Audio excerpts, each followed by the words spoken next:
Y la predicación de hoy se llama Andando por la Fe. Y comienzo con una anécdota de una misionera llamada Fidelia Fiske. Y ella estaba dirigiendo una clase a unas mujeres, ¿verdad?, en no sé en qué país, pero tenía la costumbre de sentarse en el piso, y sentarse así sin respaldo, y esta hermana pues venía saliendo también de una enfermedad, y donde se sentó y estaba un poco incómoda enseñándoles, ¿verdad? Y una de ellas, de estas hermanas que estaban siendo enseñadas, lo notó y se levantó y se puso de espaldas en ella, o sea, dándole para que se le cargara. Y entonces la hermana dijo, ok, y se recargó un poquito. Dijo, no, hermana, no. Si usted me ama, apóyese bien, recárguese con todo, ¿verdad? Y fue como la hermana pudo dar su estudio bíblico que estaba ahí dando, ¿verdad?, con el apoyo de esta otra hermana que se percató de eso. Y bueno, pues esta es una pequeña introducción sobre lo que es la fe para nosotros también, ¿verdad? La fe es algo intangible, físicamente hablando, pero se hace palpable en situaciones de comunión, como esta hermana lo hizo, que os acabo de mencionar, sirviendo de respaldo, poniéndole la espalda para que se recargue. A lo mejor para ti, para mí, puede ser otro hecho, puede ser llevarle una comida a alguien necesitado, ¿verdad?, o contribuir en los cuidados de salud de alguien, o trabajar para llevar el sustento a la casa, a algunos hermanos varones, padres de familia, ¿verdad? O en el caso de las hermanas, atender lo mejor posible a los hijos, lavar la ropa, atender al esposo, a los hijos, etcétera, etcétera, etcétera. Todas son manifestaciones externas de la fe, ¿verdad? Vamos antes de continuar con esto, que por cierto, todas estas manifestaciones vienen de un origen, ¿verdad? Y ese origen es el nuevo nacimiento en Cristo Jesús. Vamos a orar antes de continuar con el mensaje. Pues Dios nuestro, acudimos nuevamente a ti en oración en esta mañana, Señor, y te pedimos, sobre todo te agradecemos por la comunión que tú nos permites, todos como creyentes, para que hemos conocido la verdad, y la verdad es tu Hijo Jesucristo, y la verdad nos hace libres de caer en los errores. Gracias por ese poder y esa confianza que tenemos en ti respecto a la vida eterna y respecto a tu Hijo Jesucristo, quien vive en nuestros corazones. Abre nuestro entendimiento en esta hora, te lo suplicamos, y que tu nombre sea glorificado, Señor. Amén, en el nombre de Jesús. Entonces, hermanos, pues abran su Biblia, por favor, en Juan, en la primera epístola de Juan, capítulo 5.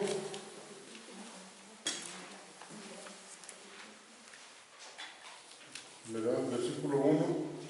Y ahí viene el origen de la fe, ¿verdad?, que es el nuevo nacimiento. Dice, todo aquel que cree que Jesús es el Cristo es nacido de Dios. Aquí Juan vuelve al tema del nuevo nacimiento. ¿Por qué digo vuelve al tema? Porque ya lo había tocado, ¿verdad?, en el Evangelio de Juan.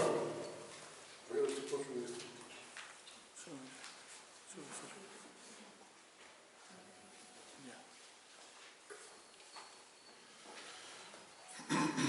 Ya lo había tocado en el Evangelio de Juan, cuando habló con Nicodemo, si recordamos, ¿no? Ahí es cuando hace mención de José, es necesario nacer de nuevo. Y entonces vuelve al tema el apóstol Juan. Y entonces podrías tú preguntarme a mí, Oye, hermano, entonces si yo suplo para mi familia, soy nacido de nuevo, o si yo atiendo a mis hijos en mi casa y a mi esposo, ¿verdad? Cuidadosamente, soy yo nacida de nuevo, y pues esas son manifestaciones de la fe. Sí pueden ser manifestaciones de un nuevo nacimiento, pueden ser, ¿verdad? Pero vamos a ver qué dice la Biblia al respecto también, que sigue diciendo.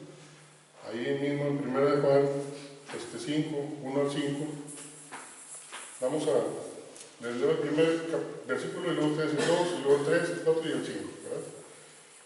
Dice, todo aquel que cree que Jesús es el Cristo es nacido de Dios, y todo aquel que ama al que engendró, ama también al que ha sido engendrado por él. En esto conocemos que amamos a los hijos de Dios, cuando amamos a Dios y guardamos sus mandamientos. Pues este es el amor a Dios, que guardemos sus mandamientos, y sus mandamientos no son gravosos. Porque todo lo que es nacido de Dios vence al mundo, y esta es la victoria que ha vencido al mundo, nuestra fe. ¿Quién es el que vence al mundo sino el que cree que Jesús es el Hijo de Dios? Por lo contrario. Y ahí analizamos estos versículos, claramente vemos que hay características de alguien que ha nacido de nuevo. Y en esa persona, ¿cuáles van a ser esas características? Esa persona va a creer que el Jesús histórico es verdaderamente el Cristo, el Mesías, el Hijo de Dios mismo. Porque mucha gente acepta que Jesús vivió, existió, pero no lo aceptan como que fue el Hijo de Dios, o Dios mismo. Entonces un nacido de nuevo sí cree, como dice ahí en los versículos, ¿verdad? Que Jesús es el Cristo, el Mesías. Voy a tenerlo aquí en la mano, junto con lo que estoy mencionando. Y luego, otra característica que vemos allí, sí, todo aquel que cree que Jesús es el Cristo, bueno, entonces este es nacido de Dios. ¿Tú crees? ¿Tú, hermano, tú, hermana que estás aquí, creemos que Jesús es el Cristo? No solamente fue un personaje, un maestro, un profeta, creemos que fue el Cristo, el ungido, el que Dios envió.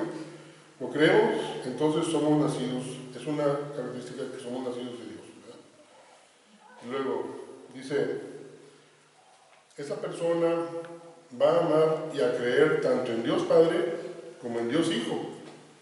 ¿Por qué? Porque ahí dice el siguiente versículo, dice, más bien el mismo versículo 1 dice, y todo aquel que ama al que engendró, ¿verdad? Es decir, a Dios Padre, ama también al que ha sido engendrado, es decir, a Dios Hijo. ¿Sí? Entonces, un nacido de nuevo va a creer en Dios Padre y Dios Hijo, y va a amar a los dos, ¿verdad? Aquel que solamente cree en Jesús, pero no cree en Dios Padre, pues no cumple los criterios, ¿verdad?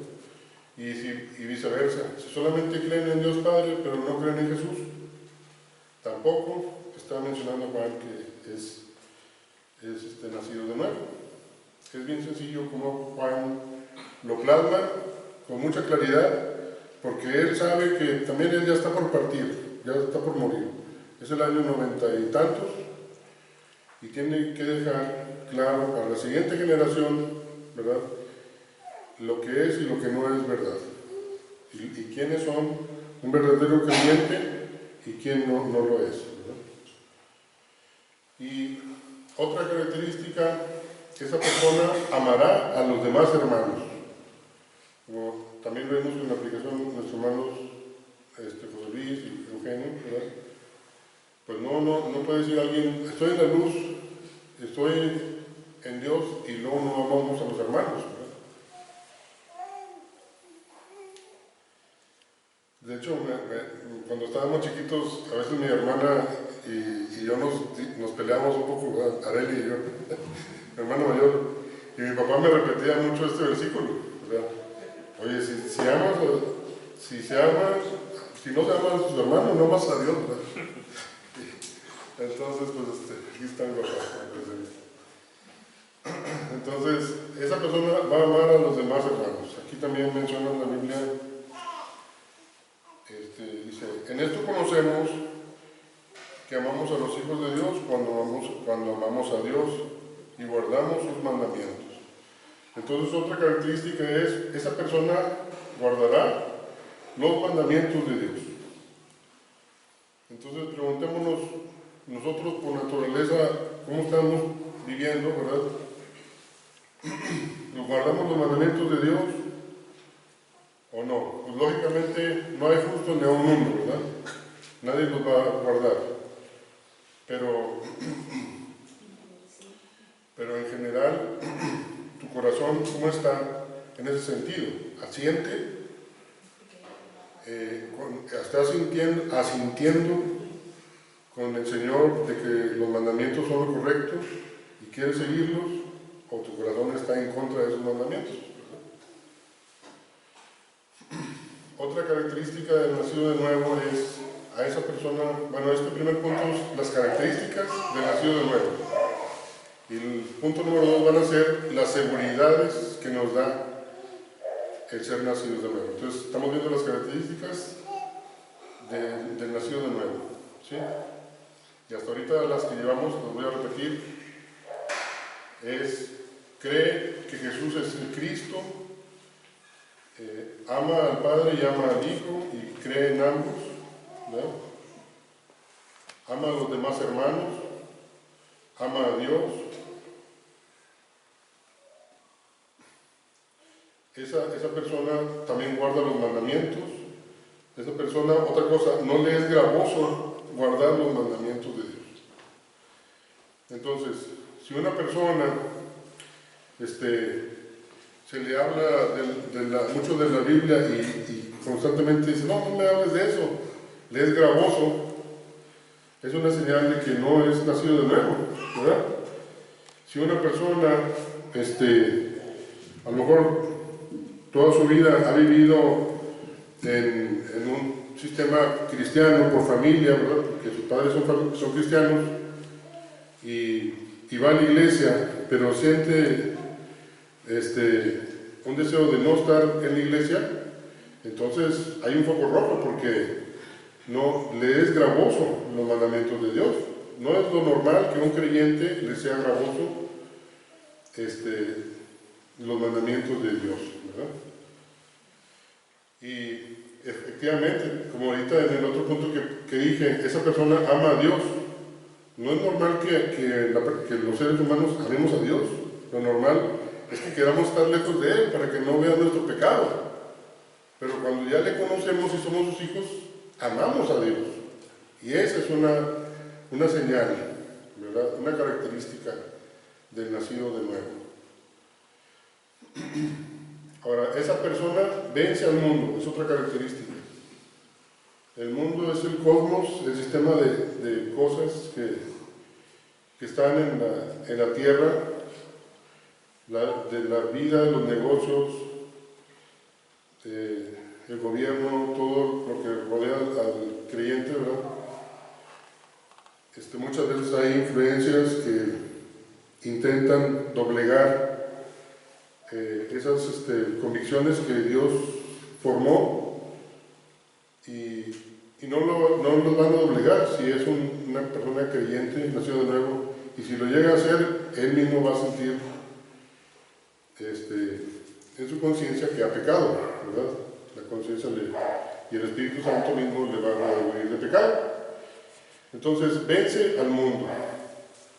¿Estamos venciendo nosotros, hermanos, al mundo? ¿O el mundo nos está venciendo a nosotros?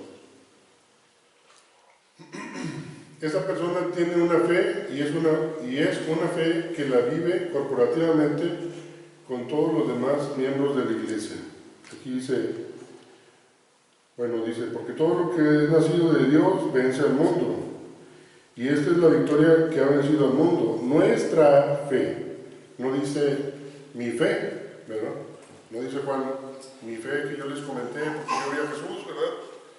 yo soy el elegido, el mero bueno, porque yo soy el que estuve con Jesús. Ahorita ya todos se murieron, nomás soy yo, y esta es mi fe que les comparto. No, es nuestra fe. Entonces es una forma corporativa de ver las cosas. Entonces, esa persona tiene una fe. El que ha nacido de nuevo tiene una fe, pero sabe que esa es la misma fe y la está viviendo con los demás, ¿verdad? Los demás miembros de la iglesia.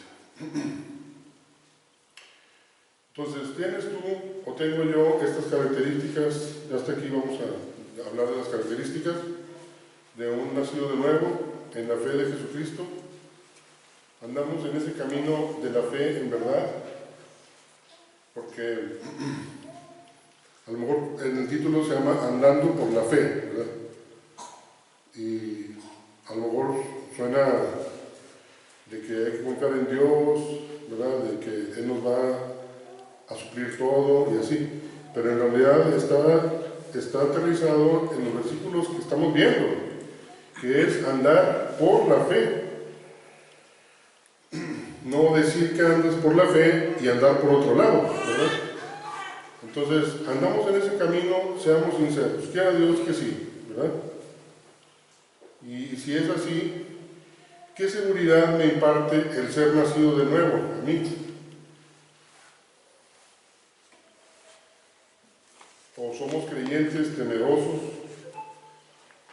Porque dice la palabra de Dios que no nos dio espíritu de cobardía, ¿verdad?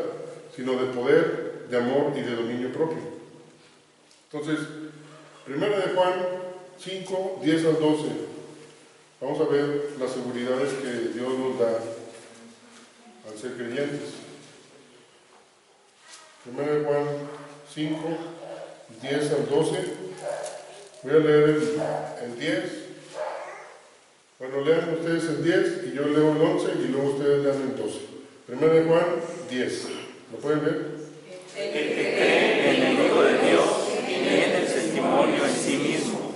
El que no cree a Dios le ha hecho mentiroso, porque no ha creído en el testimonio que Dios ha dado acerca de su Hijo.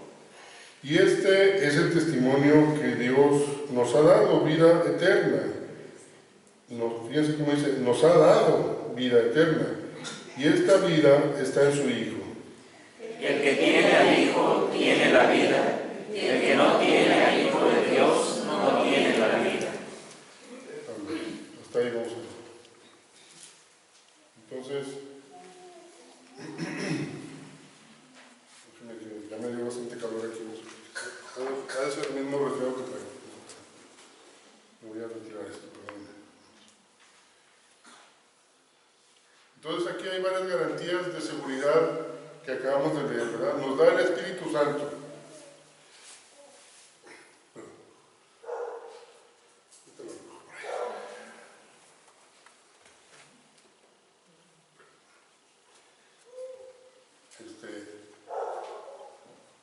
Dice, esta garantía que estamos viendo aquí nos da el Espíritu Santo, pues el Espíritu Santo es el que da el testimonio, ¿verdad? De que somos creyentes, de que tenemos al Hijo de Dios y nos hace conocer la verdad. Esa es otra garantía, otra certeza. Nos hace conocer la verdad.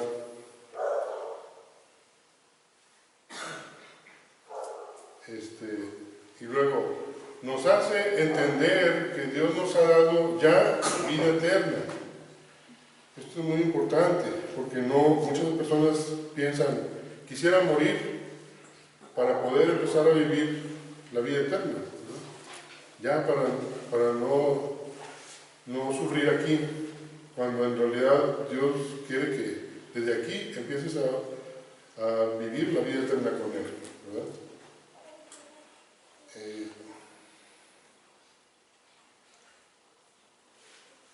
Miren, donde dice que nos hace conocer la verdad, hay un versículo más atrás. Dice, este es Jesucristo que vino mediante agua y sangre, no mediante agua solamente, sino mediante agua y sangre. Y el Espíritu fíjense, y el Espíritu es el que da testimonio, porque el Espíritu es la verdad. Porque tres son los que dan testimonio en el cielo: el Padre, el Verbo y el Espíritu Santo. Y estos tres son uno. Y tres son los que dan testimonio en la tierra: el Espíritu, el agua y la sangre. Y estos tres concuerdan. Si recibimos el testimonio de los hombres, mayor es el testimonio de Dios, porque este es el testimonio con que Dios ha testificado acerca de su Hijo. Y luego ya vienen los... ¿Cuál es el testimonio? ¿Verdad? Que dice que el que cree en el Hijo de Dios tiene el testimonio en sí mismo. El que no cree en Dios no le ha hecho mentiroso, porque no ha creído en el testimonio que Dios ha dado acerca de su Hijo. Y este es el testimonio. ¿Cuál es? Este: que Dios nos ha dado vida eterna, y esta vida está en su Hijo. Entonces, hermanos, qué gloriosa verdad que tienes al Hijo de Dios viviendo en tu templo, en tu construcción, tu casa, que es tu cuerpo. Ahí está viviendo el Señor, ¿verdad? Y tienes por ende la vida eterna. Nos da la certeza también de que fuera de Cristo no hay vida, ¿verdad? Dice, el que no tiene el Hijo de Dios no tiene la vida. Porque muchas personas no tienen al Hijo, pero piensan que están bien, que tienen vida, y pueden encontrar la vida en otras doctrinas o en otros estilos de vida, ¿verdad? Cuando esos caminos llevan a muerte. ¿Cuán dulce y cuán maravillosa es la vida cristiana? Cuando Dios, dentro de su misericordia y de su gracia, nos permite llegar a este punto de entendimiento y de seguridad en Él, ¿verdad? Voy a repetir las certezas que Dios nos da como creyentes. Las certezas son que nos da el Espíritu Santo, nos hace conocer la verdad,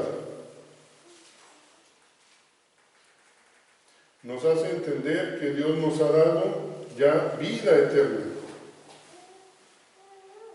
y nos da la certeza de que fuera de Cristo no hay vida. Mediante su misericordia y su gracia. Con su misericordia no nos da lo que merecemos, ¿verdad? Y con su gracia nos da lo que no merecemos. Y esas dos, ahora sí que ayudas, nos hacen que podamos seguir adelante en el camino de Dios, ¿verdad?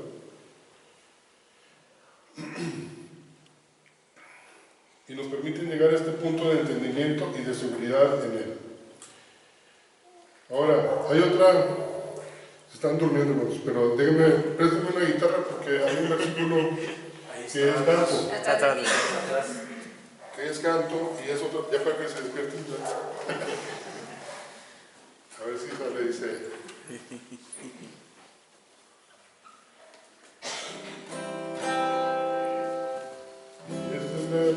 Y esta es la confianza que tenemos en Dios, que si pedimos cualquier cosa, de acuerdo a su voluntad, y luego ahí viene el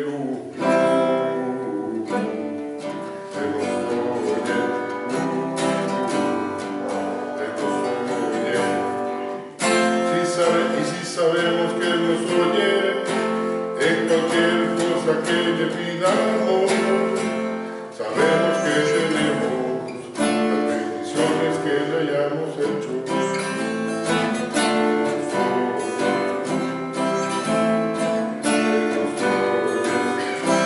Sabemos que tenemos las peticiones que le hayamos hecho, ¿verdad?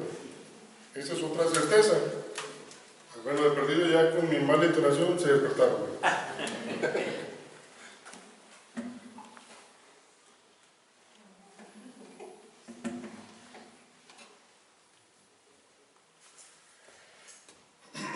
Entonces, ya para seguir adelante con esto,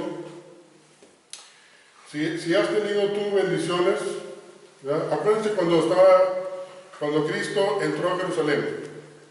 ¿Y a qué entró en los últimos días a Jerusalén? ¿A armar un pleito? ¿O a qué entró Cristo a Jerusalén? Hermano Víctor. Bueno, iba a Jerusalén a dar su vida por nosotros. A dar su vida por nosotros. O como cuando también Pablo, ¿a qué entró a Jerusalén? ¿A armar un pleito?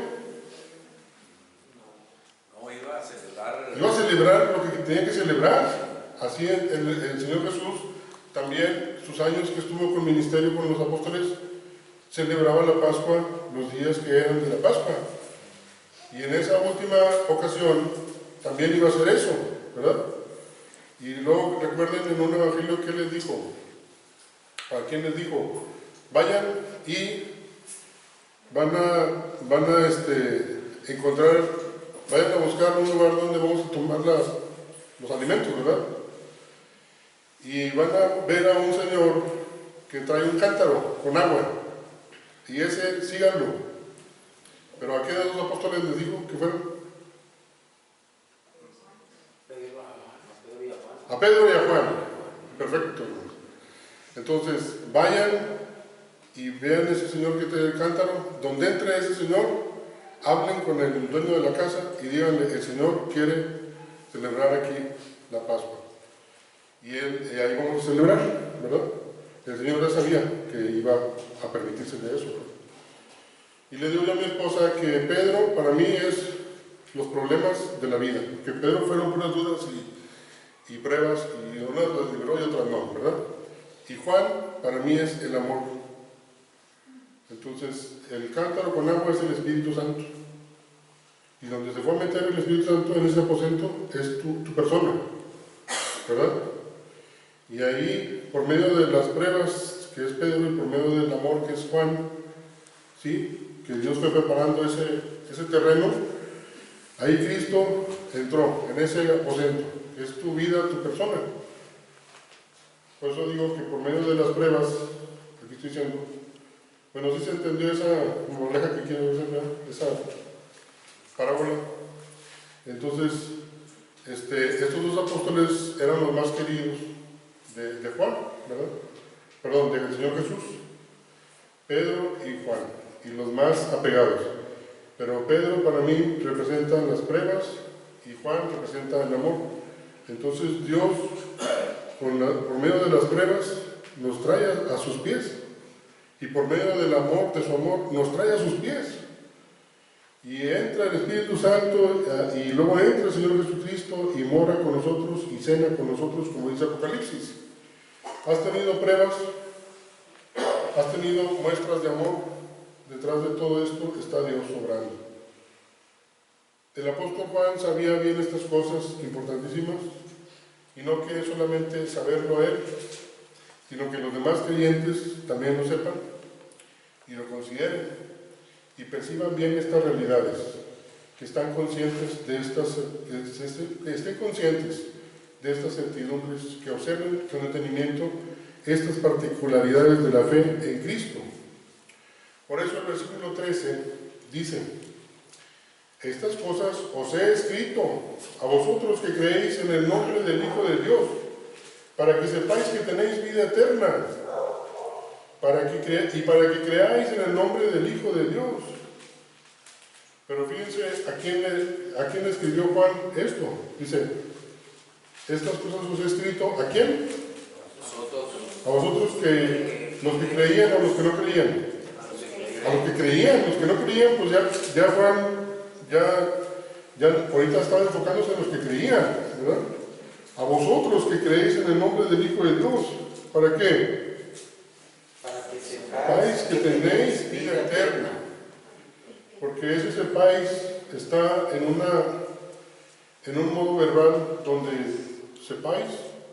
Puede ser que lo puedan saber, puede ser que no lo sepan o no se acuerden, o a lo mejor lo están olvidando. ¿Por qué? Porque una simple gripa te puede desanimar, o a cualquiera nos puede pasar, ¿verdad? Te afecta el estado anímico, te afecta físicamente, Y a veces eso el Satanás lo utiliza para afectarte espiritualmente, ¿verdad? O cualquier otra cosa. Entonces, no hay nada mejor que escribir las cosas y reafirmarlas, incluso repetirlas. Por eso dice, no me canso de repetir las mismas cosas, aunque eso lo dijo Pablo, ¿verdad? Sí, ¿verdad? Fue Pablo, el apóstol Pablo. No me canso de repetir las mismas cosas. ¿O fue Pedro? Ayúdame, Pedro. Bueno, pues es que era el otro de las pruebas, les digo, ¿verdad? Juan y Pedro. Entonces, es cierto, hay que repetir esas cosas importantes. Y, ¿para qué? Para que sepan que tienen vida eterna. Tenéis, es tiempo ya de que ahorita, ¿verdad? Tuvimos, tenemos y tendremos. Ya hemos tenido, ya Dios nos la dio, la vida eterna. La tenemos ahorita, hay que seguirla disfrutando. Y la vamos a tener cuando también pasemos a la eternidad con Él. Porque siempre hemos estado en el pensamiento de Dios desde antes de que naciéramos. Gracias a Dios, cuando moramos, estaremos con Él por su gran poder y amor, ¿verdad? Entonces, hay dos preguntas existenciales que un ser humano se hace, que no las inventé yo, ¿verdad? Las dijo un filósofo que se llama Julián Marías. Ahora mi esposa me ha tenido que aguantar porque me he puesto a ver muchos videos de escritores del siglo pasado y filósofos y todo eso, ¿verdad? Y ahí me llamó la atención mucho ese señor Julián Marías, si quieren anotarlo, para que vean algunos discursos que dan, están interesantes, ¿verdad? Y él, hablando ahí en uno de ellos, dice que hay dos preguntas donde hablaba de la edad, que no nos gusta que pasen los años en nuestra vida, no nos gusta hacernos viejos, ¿verdad? Entonces él hablaba de eso y dice, el ser humano tiene dos preguntas: ¿quién soy y qué va a ser de mí? Entonces, esas dos preguntas, si tú contestas una, la otra ya no te puede contrapuntear, ¿verdad? Por ejemplo, ¿quién soy? Pues soy un señor que arregla carros. Ok. ¿Y qué va a ser de mí? Oye, cierto, ¿qué va a ser de mí cuando ya no me puedo mover?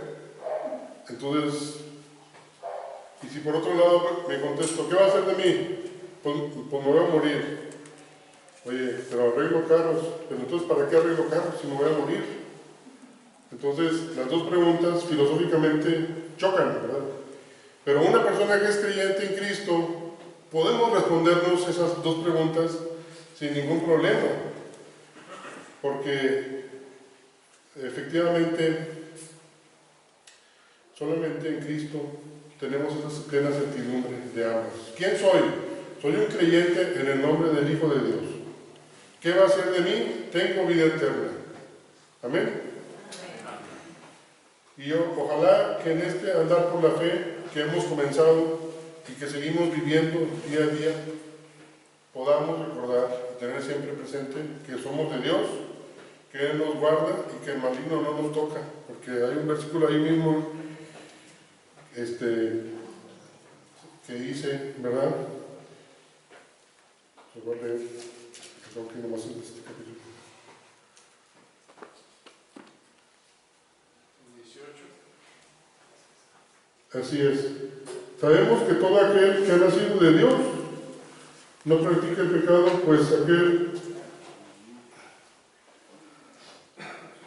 que fue engendrado por Dios le guarda y el maligno no le toca.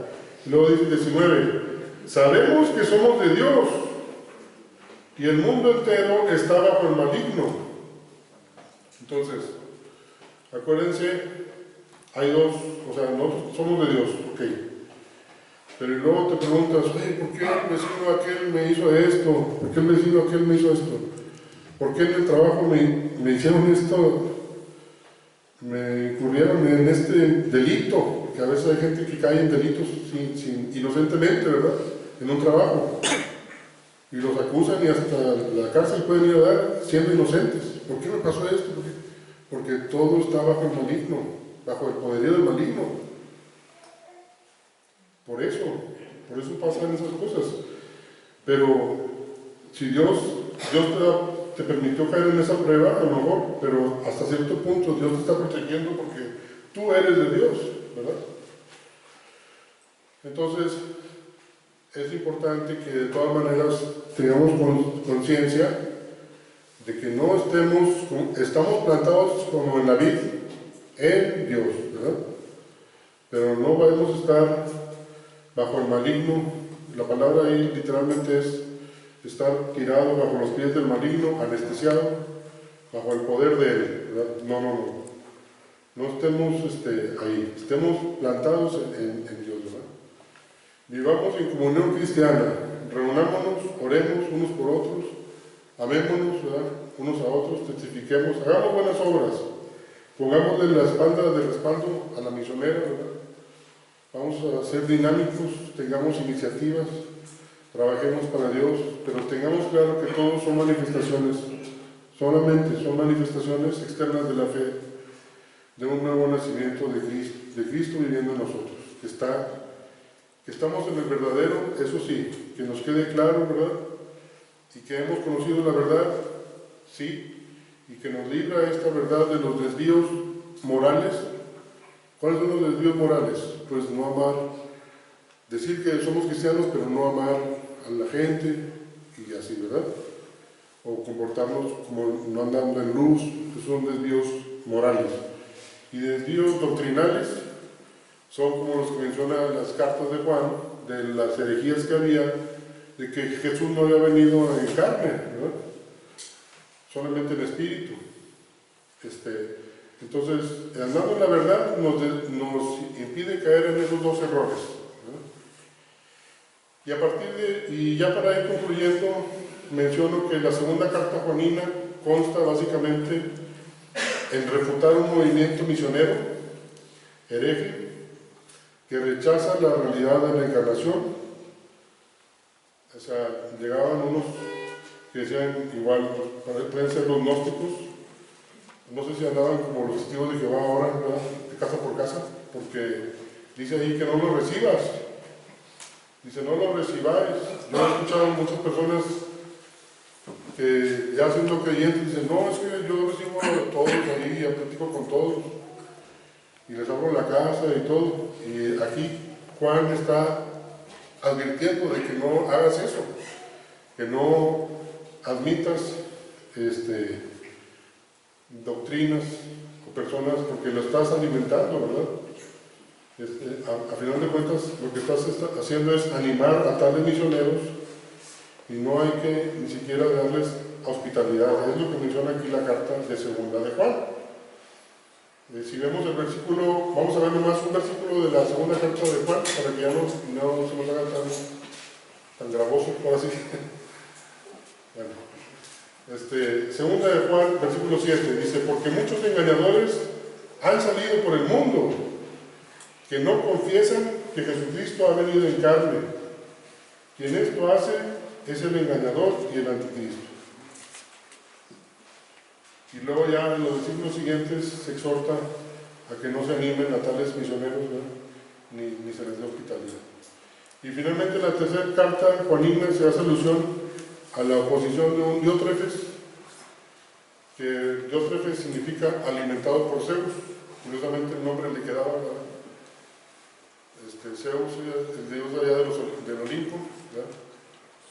Y